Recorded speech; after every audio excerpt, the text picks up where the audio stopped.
Welcome back to Boring History for Sleep. Tonight we take a long, slow walk into the past, to a world of silence between bamboo stalks, of rain pattering softly on worn wooden roofs, of calloused hands brushing rice husks into baskets, a world both distant and deliberate. Welcome to Edo period Japan. From the early 1600s to the mid-1800s, Japan entered a time of strange peace and deep rigidity. The Tokugawa shogunate, strict, controlling, and methodical, created a society where every soul had its place, where movement was monitored, ambition restrained, and beauty quietly bloomed in shadow. In this evening's journey, you'll feel the heavy straw sandals of a rice farmer squelching through flooded paddies. You'll sit silently in the court of a betrayed lord. You'll peer into the woodblocks of forbidden art, and sip, finally, a cup of tea in a room so still, the steam seems afraid to rise. Let your thoughts drift, let your breath slow. We begin, as many did, in the damp fields of Edo, Japan. Imagine yourself waking before the light. The air is still, and the wooden beams of your thatched roof creak quietly in the chill. You are a farmer, or rather, you are registered as one, because in Edo, Japan, your occupation is not just what you do, it is who you are. It is who your father was, and who your children will be. You slide open the shoji, the thin paper door, and step outside. The smell of the damp earth greets you, faintly sour, faintly sweet, a scent thick with life and rot. Your breath blooms in the morning mist as you make your way to the fields. They stretch like shallow mirrors across the land, gleaming sheets of standing water. These are the rice paddies, and they are not yours. They belong to your daimyo, the local lord, and you cultivate them as both livelihood and tax. The Tokugawa regime, seeking peace after centuries of civil war, organized society into a strict hierarchy. At the very bottom, peasants. But ironically, you are considered important. You produce the rice. Rice is taxed, and rice is power. You bow deeply when the village headman passes. His robes are cleaner. His sandals are newer. He carries a ledger tied with string, a record of what each family owes this season. The tax is paid not in coin, but in rice, often 40% of the harvest, sometimes more. That's not the only burden. The paddy water is still and warm in the summer, crawling with leeches and the larvae of disease-bearing mosquitoes. Your feet, always wet, become soft and pale, prone to sores and infection, what some would call foot rot. There are no antibiotics here, only herbal pastes and quiet suffering. Still, you continue, day after day, the rhythm of your life guided by nature's patience, planting in spring, weeding in summer, harvesting in fall. Winter brings only brief rest and the mending of tools. You wear homespun clothes, rough hemp, dyed with indigo. The deep blue hides stains and weathers well. Your diet is plain. Rice, when available, seasoned with miso or pickled radish. On rare occasions you eat fish dried by the sun and made chewy with thyme. You speak with humility, always careful not to offend. Language is layered with deference. To speak too plainly is to risk dishonor.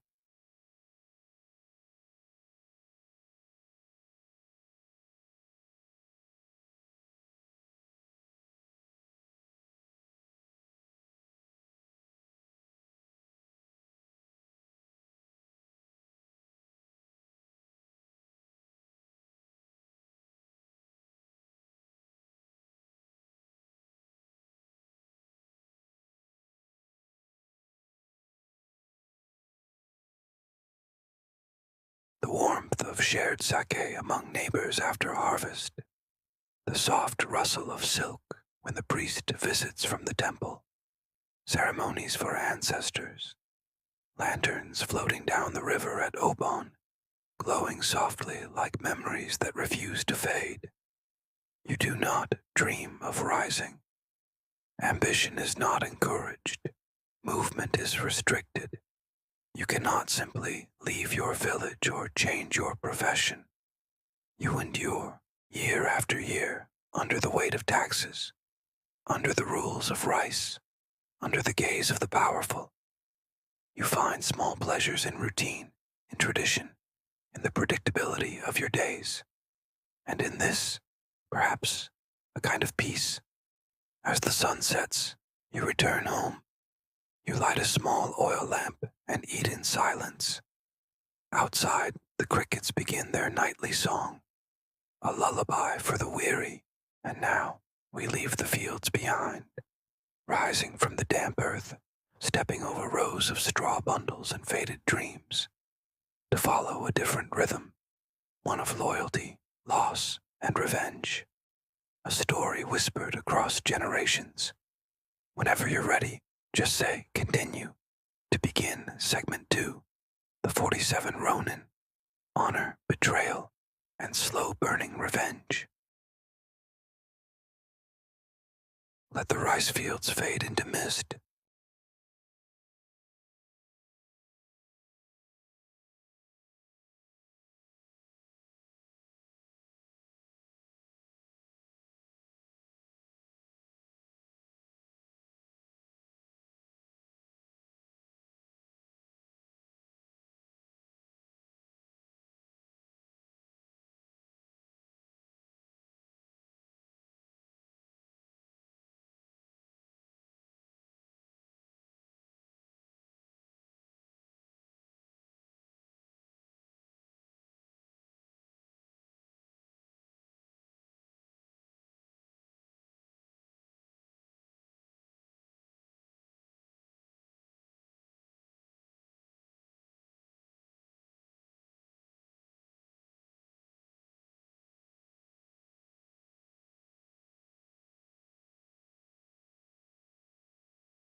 And now, let us slip quietly out of the silence of samurai deaths and into the painted hush of pleasure houses, tea houses, and theater rows. The vengeance of the 47 Ronin ended in blood and silence. But another kind of rebellion was taking shape in Tokugawa, Japan. A quieter one, more colorful, etched in wood and ink. This was the world of Ukiyo-e, literally translated, pictures of the floating world. Imagine yourself strolling through the bustling alleys of Edo, the city now known as Tokyo. It is the early 18th century, and despite the shogunate's obsession with order and control, the city is bursting at the seams, with energy, with people, with commerce. Vendors shout gently over each other. The smell of grilled eel, sake, and sweet dumplings thickens the air. The streets are slick with rainwater or powdered with dust, depending on the season. In this space, a middle class has emerged. Merchants, artisans, city dwellers with just enough money and just enough leisure to seek out beauty. And they are hungry for images. This is where Ukiyo-e comes in, not just as art, but as mass media, printed on paper, carved from wood blocks, reproduced dozens, even hundreds of times. Affordable, portable, secret. The term ukiyo once meant something Buddhist, the sorrowful world, the impermanence of life. But in Edo it takes on a new worldly shade of meaning. Now, ukiyo refers to the fleeting pleasures of life, an evening with a courtesan, a night at the kabuki theater, a bowl of steaming soba eaten under lantern light. These prints show a side of life the samurai elite disapproved of, but could not fully contain. Imagine a typical print, a geisha, her robes cascading in layers of indigo and vermilion, her face pale, serene, eyes downcast, not with submission, but with practiced poise. Next to her, a kabuki actor in mid-performance, his eyes wild, his expression frozen in exaggerated rage. The colors are bold, the lines confident. Each piece is a slice of a moment, a world that was never meant to last, but was beautifully captured nonetheless. But ukiyo-e was more than images of leisure. It was a mirror, reflecting the contradictions of Tokugawa society. Though the samurai ruled, they could not stem the rising tide of urban culture. Though the shogunate tightly restricted movement and expression, people found ways to slip between the cracks.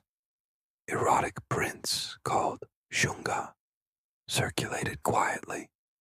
Explicit, yes, but not shameful in their original context. They were humorous, playful, sometimes even instructional, and though the government periodically banned them, they never truly disappeared, because behind the polite stiffness of official life, there was a rich, breathing world that refused to sit still. The artists themselves walked a delicate path. They were craftsmen, not aristocrats, rarely famous in their lifetimes. They worked in studios, passed designs to carvers and then to printers. It was a collaborative dance, often anonymous, always transient. Yet a few names rise from the mist. Hokusai, whose famous Great Wave would one day become a global icon. Hiroshige, who painted landscapes like gentle poems, and many others who carved their way into history with no signatures at all. In these prints there is humor and melancholy, grace and rebellion. You might see a beautiful woman combing her hair. You might see lovers tangled in a bamboo grove, or a kabuki actor mid-scream, his exaggerated face a strange reflection of emotions too large for real life. The lines are delicate, yet daring. The colors soft, yet saturated. There's a rhythm in it all, like the city's own breathing preserved in paper. Over time, Ukiyo-e became a visual language all its own. Even as the government pushed back with laws and censors, the prints adapted, adding layers of metaphor, symbolism, satire. A geisha's gaze might criticize a policy. A monkey in a robe might stand in for a foolish official. A cherry blossom might weep on behalf of the people. It was subtle, it was smart, and it was impossible to truly suppress. By the late 1800s, ukiyo-e would fade, eclipsed by photography and modernization. But its echo would travel far beyond Japan. European artists Van Gogh, Monet, Toulouse-Lautrec would marvel at its lines and asymmetries, and modern graphic design would borrow its bold contrasts and framing. But for a time, it was a quiet revolution, a whisper painted in color, a rebellion you could fold into your sleeve.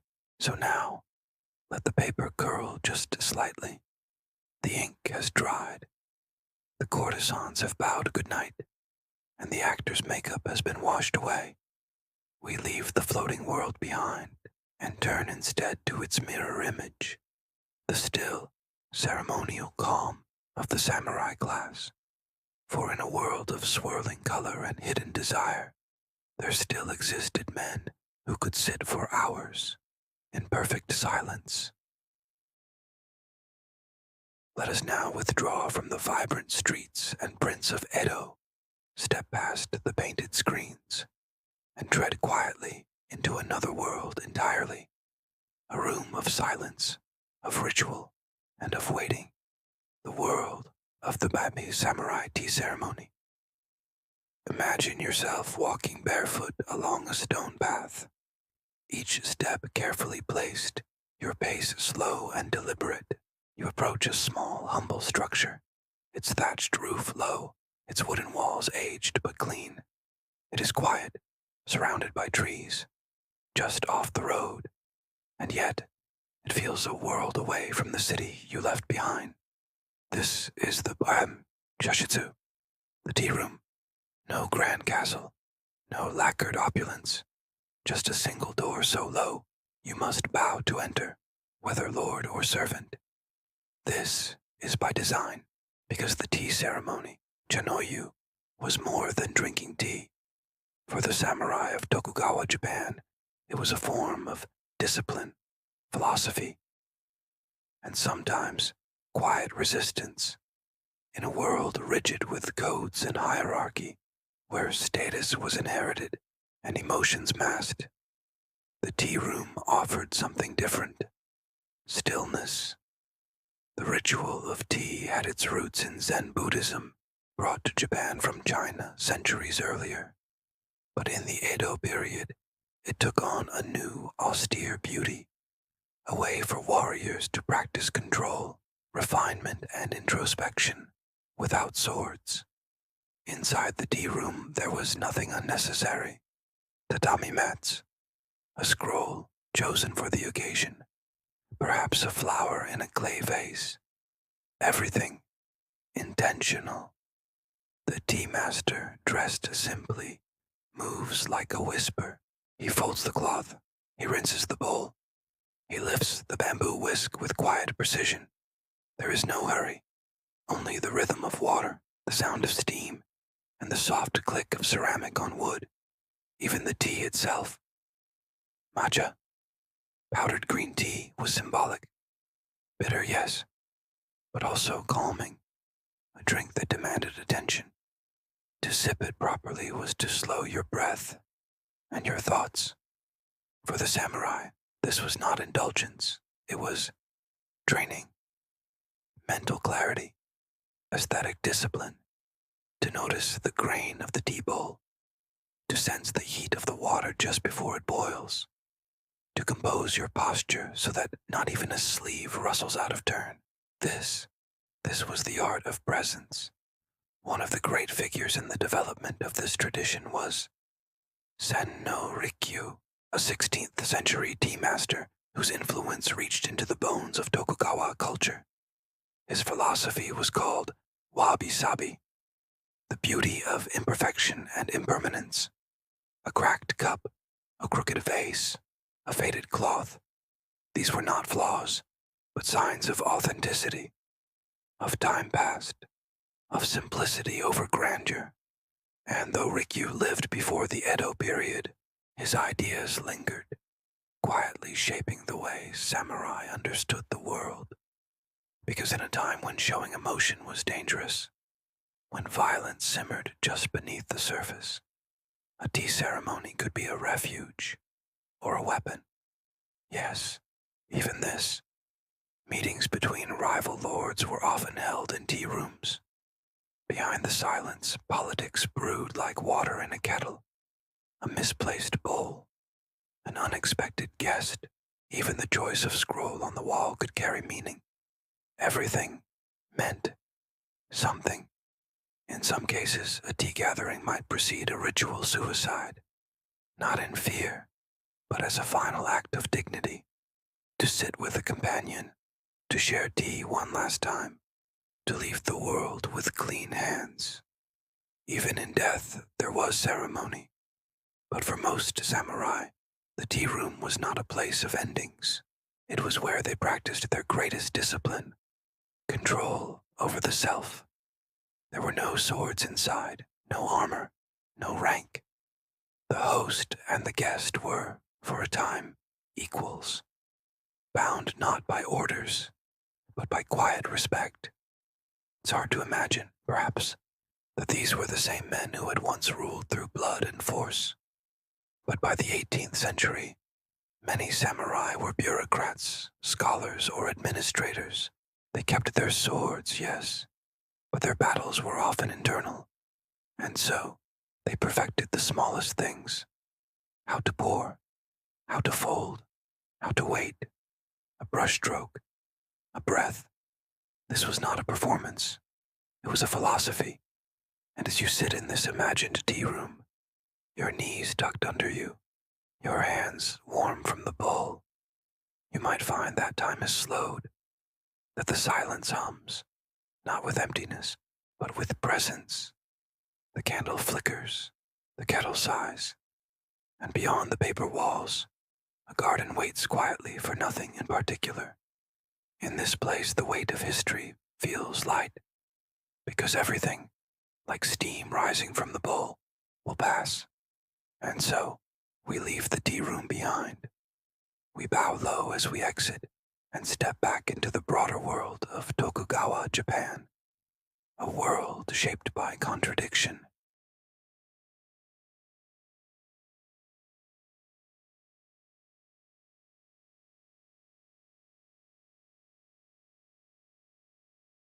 And now, as we drift slowly back from the winding paths of Tokugawa, Japan, as the paper walls of the tea room dissolve, and the clatter of geta sandals fades into the soft patter of distant rain, you are left with an image, not of samurai battles, or courtly intrigue, or raucous kabuki applause, but of quiet rhythms, of lives lived in careful repetition, of duty, of form.